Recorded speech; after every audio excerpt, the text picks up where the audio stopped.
Trisha Hart and Janet Phillips. These couples are celebrating the 10th anniversary of marriage equality in the U.S. by renewing their vows at the American Sign Museum in Camp Washington. My name is Jim Obergefell. Their officiant, Jim Obergefell, is the face of the landmark Supreme Court case Obergefell v. Hodges that gave same-sex couples the right to marry in all 50 states. John and I just wanted to exist. We wanted the state of Ohio, the place we called home, to see us, to recognize us. Jim and his late husband, John Arthur, met at a bar just off UC's campus. In 2011, after more than 2 decades together, John was diagnosed with ALS. 2 years later, near the end of John's life, the couple chartered a medical plane, flew to Maryland, where same-sex marriage was legal, and got married on the tarmac at Baltimore Washington International Airport. We were on the tarmac for less than 45 minutes, flew back to Cincinnati, and that was it. That was all we wanted to do. We just wanted to get married. We wanted John to die a married man. That was it. We had no plans for anything else. Cincinnati civil rights attorney Alger Hartstein heard about Jim and John's wedding shortly before they said, "I do."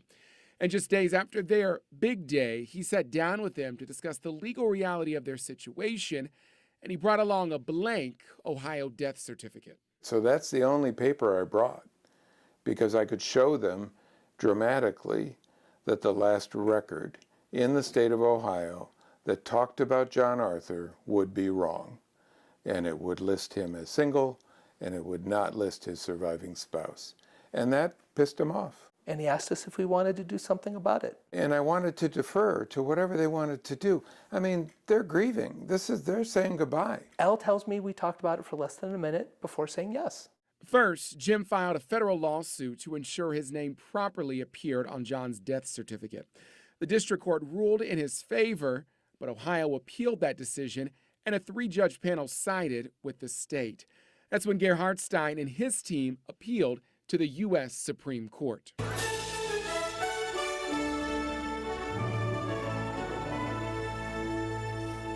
This is a CBS News special report.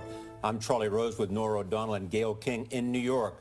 A Supreme Court ruling announced minutes ago extends same-sex marriage in America. The justices ruled 5-4 that states do not have the right to outlaw same-sex unions. The High Court also ruled that all 50 states must recognize same-sex marriages performed in other states.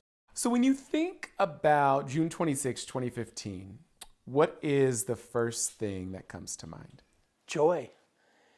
It really is that feeling of joy that I felt that day, partially being in the courtroom and understanding that they had ruled in our favor and knowing that John's and my marriage couldn't be erased.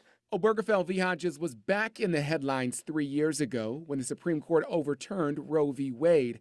In a concurring opinion, Justice Clarence Thomas called on the court to revisit other precedents, including the Obergefell decision. Nothing is safe. We had 2 strong pillars that supported the Obergefell decision. One was substantive due process, and one was equal protection.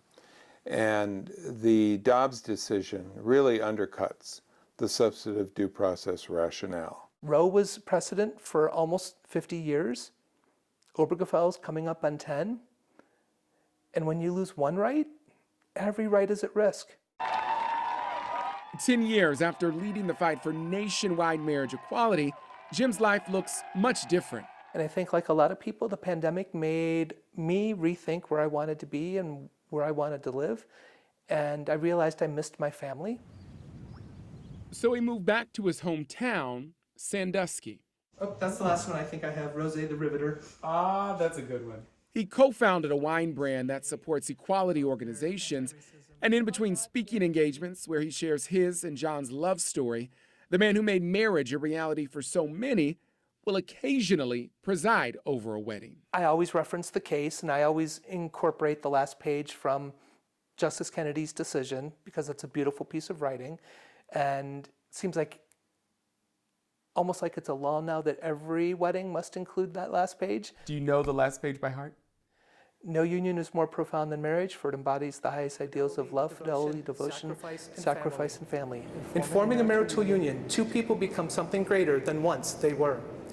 As some of the petitioners in these cases demonstrate, marriage embodies a love that endures even past death.